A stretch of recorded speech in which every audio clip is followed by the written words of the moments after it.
बिस्मिल्लाहिर्रहमानिर्रहीम, अस्सलाम वालेकुम। मैं हूं आपका मेज़बान शहबाज अली और आज हम आपके साथ शेयर करने जा रहे हैं कि पाकिस्तान क्रिकेट में नए दौर का आगाज़ हो चुका है। पाकिस्तान सुपर लीग का 11वें एडिशन के लिए तमाम जो फ्रेंचाइजीज़ हैं उन्होंने अपनी टीमों का इंतखाब कर लिया और पाकिस्तान क्रिकेट बोर्ड ने इसको नाम दिया है start of a new era 2026। PSL का 11वां एडिशन जो है वो शुरू होने जा रहा है और उसकी अब तैयारियां जो हैं अपने जोशो खरोश से और अपने उरूज की जानिब गामज़न है। कल हमने देखा कि तमाम जो 8 फ्रेंचाइजीज़ हैं उन्होंने अपनी टीमों का इंतखाब किया है। इस पर हम बात करेंगे और आपको बताएंगे कि किस तरह टीमों ने जो है अपने अपने खिलाड़ियों का इंतखाब किया। कुछ टीमों ने बड़ी स्मार्ट मूव की, कुछ टीमें उतना अच्छा मूव नहीं कर सकी, लेकिन टीमें बड़ी अच्छी और बड़ी बैलेंस बनी है। हम बात करेंगे सबसे पहले जो टीमें 8 सेलेक्ट हुई उनमें अगर आप देखें लाहौर कलंदर्स, उसके साथ साथ कोयटा ग्लैडिएटर्स, ये 2 ऐसी टीमें हैं जिनके ऊपर मैं खास तौर पर आज बात करेंगे और आपको बताएंगे कि उन्होंने किस तरह जो उनकी कोर टीम थी और उनके जो खिलाड़ी उनके साथ पिछले 8-10 साल से चले आ रहे थे उन्होंने किस तरह उनको लिया है और क्या तरीकाकार अख्तियार किया गया और बड़ी स्मार्ट मूव्स के साथ। पहले तो 4-4 रिटेंशन की सबने और 4-4 रिटेंशन हर बंदे को पता है किस किस की क्या थी। उनके बाद सबसे पहले जो लाहौर कलंदर्स के लिए चैलेंज था, उनके मेन प्लेयर थे फ़खर जमान और हारिस रऊफ। उन दोनों को लेना उनके लिए एक बड़ा चैलेंज था और उन्होंने हर सूरत में ये तय किया था कि हमने इनको ख़रीदना है जो भी हो जाए। और क्योंकि लाजमी बात है फ़खर जमान और हारिस रऊफ अगर T20 क्रिकेट और या फ्रेंचाइज क्रिकेट की बात की जाए तो जितने एक्सपीरियंस हैं, जितनी अच्छी उनकी परफॉर्मेंसेज हैं, तो हर किसी की कोशिश होती है कि ऐसा प्लेयर हमारी टीम में हो। लेकिन इसमें क्रेडिट जाता है राना ब्रदर्स को, शमीन राना और आतिफ राना को। आतिफ राना क्योंकि टीम के मामला में मुदाखलत नहीं करते, वो जो है उनकी मार्केटिंग और दीगर मामला जो है मैनेजमेंट के उसको देखते हैं, जबकि शमीन राना जो है वो टीम के मामला देखते हैं और उन्होंने बड़े ही शानदार मूव की। इस दौरान हमने देखा कि जब हारिस रऊफ का मामला आया तो सामने वाली टीमें खासतौर पर इस्लामाबाद यूनाइटेड और कोयटा जो टीमें उनमें जो है दिलचस्पी रखती थी उन्होंने हारिस रऊफ के लिए बोली दी। लेकिन जो शमीन राना है वो तय करके आए थे कि 10 करोड़ पे भी जाना पड़े तो हारिस रऊफ को हर सूरत में खरीदेंगे। इसी तरह हमने देखा फ़खर जमान की दफ़ा भी ऐसे ही हुआ, क्योंकि जब शमीन से बात हुई तो शमीन का ये कहना था कि जो मेरी कोर टीम है मैं उसको पूरा करना चाह रहा था और उनकी जो रिटेंशन आप देखें, सिकंदर रज़ा हैं, शाहीन शाह अफरीदी हैं, उसके बाद नईम है, उसके बाद अब्दुल्ला शफीक, तो ये 4 वो प्लेयर हैं जो प्रोडक्ट हैं अपना इनकी लाहौर कलंदर्स की। इसी तरह फिर हारिस रऊफ तो सबसे बड़ी प्रोडक्ट है लाहौर कलंदर्स की और पाकिस्तान सुपर लीग की। इसी तरह फ़खर जमान, तो उन्होंने इन तमाम को एक प्लानिंग के तहत ख़रीद लिया। इसी तरह अगर हम कोयटा की तरफ जाएँ तो कोयटा ग्लैडिएटर्स को बहुत कम लोग जानते हैं। जो कोयटा ग्लैडिएटर्स के ऑनर हैं नदीम उमर साहब, वो कराची की जो क्रिकेट है, कराची रीजनल क्रिकेट एसोसिएशन, उसके प्रेसिडेंट भी हैं और कराची और पाकिस्तान की मशहूर क्लब जो पाकिस्तान क्रिकेट क्लब है उसको भी वो चलाते हैं। और बहुत से क्रिकेटर्स जिनमें सरफराज अहमद हैं, उसके साथ साथ हम अगर बात करें ख्वाजा नाफे और बहुत से क्रिकेटर ये वहाँ खेलते हैं। और ख्वाजा नाफे को जिस तरह उन्होंने लिया नदीम उमर साहब ने, हमने देखा कि उन्होंने एक प्लान किया हुआ था कि हर हाल में उन्होंने ख्वाजा नाफे को पिक करना है और उनकी कीमत कहाँ से शुरू हुई और कहाँ जाके, कि वो उनका ये कहना था कि अगर हमें इससे ज़्यादा पैसे भी देने पड़ते तो हमने ये तय किया था कि ख्वाजा नाफे को लेना है, क्योंकि फ़हीम अशरफ जो कि कोयटा के की प्लेयर थे उनको ले लिया था इस्लामाबाद ने। और फ़हीम अशरफ का जो सबसे बड़ा छक्का लगा कल जब बोली शुरू हुई तो 8.5 करोड़ रुपए में फ़हीम अशरफ को लिया गया। और ये है T20 क्रिकेट की अहमियत, क्योंकि फ़हीम अशरफ ने 2 रोज़ पहले ही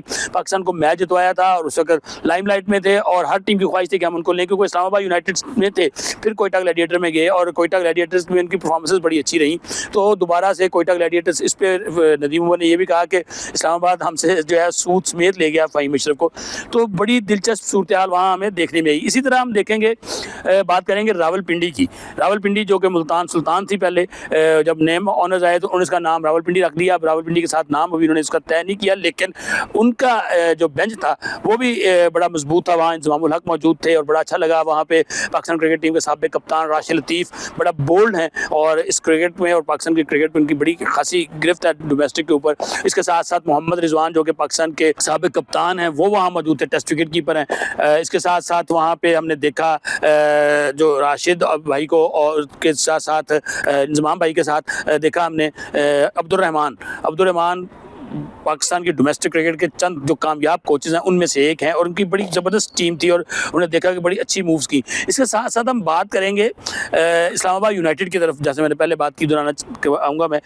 इस्लामाबाद यूनाइटेड की जो टीम थी उसमें हमने देखा कि शादाब भी ऑनलाइन थे, रेहान और अली नकवी ये लोग मौजूद थे, क्योंकि उनके बड़े अहम साथी थे हसन चीमा जो कि मूव कर गए हैं सियालकोट स्टैलियंस में। तो बड़ी शानदार उनकी भी हमने देखी कि आपस में लाइजॉन था इनका और और उन्होंने भी कोशिश की कि जो उनके मेन प्लेयर हैं उनको वो कोशिश करें कि उठा लें। कल जो हुई बिडिंग हुई, उस बिडिंग में आपने देखा कि प्लेयर्स, क्योंकि हम नॉर्मली ये देखते हैं कि यार टीम आके कहती है कि जी हमें अपनी मर्जी का प्लेयर नहीं उठाया क्योंकि हमारी ड्राफ्टिंग की पिक नहीं थी। तो कल ये सिलसिला ख़त्म हुआ और उस पर देखा कि प्लेयर्स के भी वारे नहीं आ रहे हुए, प्लेयर्स को भी बड़े पैसे मिले, कुछ प्लेयर्स को बहुत ज़्यादा पैसे मिले, शायद आम रूटीन में उनको इतने पैसे ना मिलते, लेकिन कुछ प्लेयर्स को बहुत कम पैसे भी मिले, जो अगर आम रूटीन होती तो उन्हें अच्छे पैसे मिलते वहाँ। बट हमने देखा कि ये हुआ है और उसके बाद टीमों ने आके कहा है कि वो बड़ी पिक उन्होंने जो की है और उनकी टीम में बड़ी बैलेंस है। इसके साथ साथ कुछ बड़े नाम जिनको किसी ने पिक नहीं किया, जिसमें हम बात करेंगे शकीबुल हसन है, उन्हें किसी ने नहीं लिया, उसके साथ साथ इमरान ताहिर को किसी ने नहीं लिया, और अगर हम बात करें आसिफ अली की, हुसैन तलत की, आसिफ अफरीदी, तो इनको वो जो होनी चाहिए थी जो इनकी बेस प्राइस वो नहीं मिली, तो उसके बाद निचली कैटेगरी में जाके इनको ख़रीदा गया। इसके साथ साथ अगर हम बात करें अब जो नई टीमें हैं, इसमें जैसे मैंने बात की मुल्तान जो अब रावलपिंडी हो गई है, इसी तरह हैदराबाद किंग्समैन और सियालकोट स्टैलियंस। हमने देखा कि सियालकोट स्टैलियंस और हैदराबाद किंग्समैन के जो लोग थे वो थोड़ा सा नर्वस दिखाई दिए कहीं पे, और ख़ासतौर पे बड़ा अच्छा लगा हैदराबाद जो मुल्तान की मुल्तान कह रहा हूँ, सियालकोट की जो बेंच है, सियालकोट के बेंच के ऊपर बैठे हुए सुहेल तनवीर को देखा, बड़ा अच्छा लगे, और सुहेल का वहाँ आना एक बड़ा नेक शगुन है, क्योंकि सुहेल पाकिस्तान की जो ये T20 क्रिकेट है इसमें one of the best player अपने दौर के रहे हैं वो। इसी तरह अगर हम बात करें सियालकोट की, तो सियालकोट की जो टीम मैनेजमेंट है उसमें उन्होंने देखा कि टिम पेन थे, और जिस तरह उन्होंने शुरू में तो देखा लग रहा था कि ज़्यादा ऑस्ट्रेलियन क्रिकेटर्स को वो लेंगे, लेकिन उतने ऑस्ट्रेलियन क्रिकेटर्स वहाँ आए नहीं। हाँ, उन्होंने स्टीव स्मिथ जो कि इस लीग के सबसे महंगे खिलाड़ी हैं उनको ख़रीदा है। इसी तरह हमने देखा कि हैदराबाद ने साइम अयूब को ख़रीदा है 12 करोड़ 60 लाख रुपए में। तो हमने देखा कि ये दोनों टीमें उतना अच्छा जल नहीं हुई थी, क्योंकि उन्हें अभी इस माहौल का अंदाज़ा नहीं था शायद, तो बाकी लोगों को इस माहौल का अंदाज़ा था। लेकिन जब एंड हुआ, शाम ख़त्म हुई, ऑक्शन ख़त्म हुई, तो हमने देखा कि ये टीमें भी उसी लेवल पे आगे हुई थी, बैलेंस हो गई हुई थी। लेकिन जो बड़ी मज़ेदार चीज़ मैं यहाँ दिखाऊँ, इस बोली में जो चीज़ प्लानिंग जो की गई वो ये थी कि सामने वाले प्लेयर जो पार्टी है उसका पर्स भी देखा जा रहा था। तो कई दफ़ा हमने देखा कि कुछ प्लेयर्स के ऊपर के वो जानबूझ के, मिसाल है कि कोयटा ने कहा कि नहीं हमने ख्वाजा नाफे को लेना है, तो ख्वाजा नाफे के ऊपर, क्योंकि पर्स लाजमी का बात है, जब पर्स किसी का कम होगा तो फिर जो प्लेयर वहाँ से बचते हैं दूसरे के पास मौका होता है कि अच्छा प्लेयर वहाँ से कम पैसों में उठा ले। तो ख्वाजा नाफे के ऊपर हमने देखा, फिर फ़हीम अशरफ के ऊपर देखा, फिर इसी तरह हमने आसिफ अफरीदी पे देखा, इफ्तिखार अहमद पे देखा कि वो सामने वाले को उसकी कीमत बढ़ाई गई, यानी कि अगर 1 करोड़ लगी तो 1 करोड़ 10 लाख रुपए अगले ने कर दी, 1 करोड़ 20 लाख। अब क्योंकि एक पार्टी तो तय करके आई थी कि हमने इसको खरीदना है, उनका जो बैलेंस बना हुआ था उसमें वो फिट आता था, तो उन्होंने इसको खरीदा। तो ये भी एक बड़ी स्मार्ट मूव देखी हमने, और टैक्टिकल मूव्स इसको कह सकते हैं बोली के अंदर 8 टीमों की। और ख़ासतौर पे मैंने जैसे बात की कलंदर्स, कराची किंग्स और कोयटा ग्लैडिएटर्स, इन्होंने बड़ी स्मार्ट मूव्स की हैं। सामने वाले के अपना जो पर्स था उसको भी बचा के रखा, उसको अपने तरीके से यूज़ किया, और सामने वाले का पर्स जो है उसको कम भी किया। उसमें हमने देखा कि कुछ प्लेयर बहुत महंगे गए हैं, और कुछ प्लेयर जैसे उवैद शाह हैरानकुन तौर पे 2 करोड़ से ऊपर चले गए। इसी तरह मैंने जैसे बात की आसिफ अली, जो कि इस वक्त भी पाकिस्तान के तो बेस्ट हार्ड हिटर बल्लेबाज हैं, वो सिर्फ 60 लाख रुपए में गए। इसी तरह हमने देखा आसिफ अफरीदी, पहले वो नहीं थे, फिर 60 लाख से दोबारा से मूव शुरू हुई, और फिर वो कहाँ जा पहुँचे। इसी तरह हुसैन तलत भी 60 लाख 62 लाख में गए। तो ये वो चीज़ें हैं जिसने पाकिस्तान क्रिकेट में एक तो रौनक बहाल हुई है, और अब हर बंदा जो है उसको हर प्लेयर की वैल्यू भी जो है वो पता चल गई है। और इसके साथ साथ हम माजी में जो ड्राफ्टिंग हुआ करती थी उसमें होता ही था कि अगर कोई मेरा वाकिफ़ है या आपका कोई वाकिफ़ है तो आपने किसी कोच या ये प्लेयर को देख लेना, तो प्लेयर आसानी से एडजस्ट हो जाते थे। लेकिन इस मरतबा डायरेक्ट मालकान जो थे वो भी इसमें इन्वॉल्व थे, वो पैसे भी डायरेक्ट वहाँ से बोली लग रही थी।